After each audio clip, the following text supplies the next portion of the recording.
இன்றைக்கும் இந்த புதிய நாளில் உங்களை பார்க்கறது ரொம்ப சந்தோஷம். ஆண்டவர் இதுவரைக்கும் நம்மளை நடத்தி வந்திருக்கிறார். இனிமேலும் நம்மை நடத்த வல்லவராக இருக்கிறார். இதுவரைக்கும் தேவன் நம்மளுக்கு நன்மை செய்திருக்கிறார். தொடர்ந்து அவர் நன்மை மாத்திரம்தான் செய்வார்.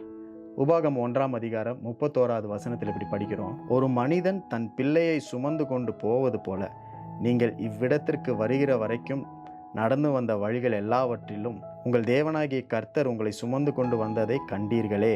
1992ஆம் ஆண்டில் ஒலிம்பிக்ஸ் நடந்தது. ஜிம் ரெட்மண்ட் அப்படின்ற ஒரு பிரிட்டிஷ் அத்லெட் 400 மீட்டர் 400 மீட்டர்ஸ் ரன்னிங்கில் அவர் பார்ட்டிசிபேட் பண்ணி ஓடிக்கொண்டிருந்தார்.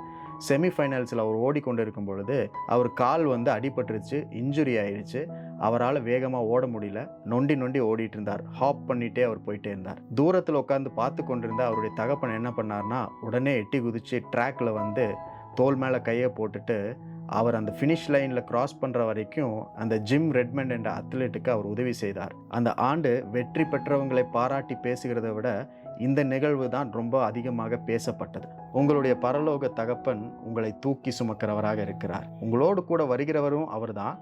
அதே நேரத்தில் உங்களால் முடியாத நேரத்திலையும் அவர் உங்களை தூக்கி உங்களை சுமந்து நீங்கள் சேர வேண்டிய இடத்தை நீங்கள் அடைவதற்கு அவர் உதவி செய்கிறார். இந்த வசனத்தில் படிக்கும் பொழுது நம்ம படிக்கிறோம், வனாந்தரத்தில் உங்களை தூக்கி சுமந்தார். வனாந்தரம் என்பது வழி தெரியாத இடம்.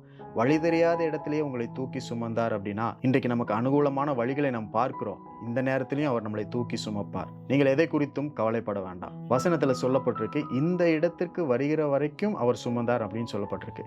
இந்த இடம் அப்படின்னு சொல்லும் பொழுது இன்னைக்குன்னு அர்த்தம். 2ஆம் தேதி 1ஆம் மாதம் 2025ஆம் ஆண்டு இந்த இடத்திற்கு வருகிற வரைக்கும் ஆண்டவர் உங்களை சுமந்தார். இனியும் அவர் உங்களை சுமப்பார். God is going to continue to carry you. ஆண்டவர் தொடர்ந்து உங்களை தூக்கி சுமக்கிறவராக இருக்கிறார். கடந்த ஆண்டு நீங்க பார்த்திருப்பீங்க, இல்லை உங்க வாழ்க்கையெல்லாம் நீங்க பார்த்திருப்பீங்க எப்படி ஆண்டவர் உங்களை தூக்கி சுமந்தார் என்று. இன்றைக்கும் இதுவரைக்கும் அவர் சுமந்தார். இனிமேலும் அவர் உங்களை தூக்கி சுமக்கிறவராக இருக்கிறார். தொடர்ந்து தூக்கி சுமக்கும் பரலோக தகப்பன் உங்களோடு கூட இருந்து நீங்கள் போகிற எல்லா பாதைகளிலும், நீங்கள் பார்க்கிற எல்லா சவால்களிலும், எல்லா பள்ளத்தாக்கிலும் அவர் உங்களை தூக்கி சுமந்து அவருடைய தயவையும் கிருபையும் நீங்கள் பார்க்கும்படிக்கு உதவி செய்வார். இன்றைக்கும் உங்களோடு கூட இருந்து அவர் உங்களை வழி நடத்துவார். கர்த்தர் உங்களை ஆசீர்வதிப்பார்.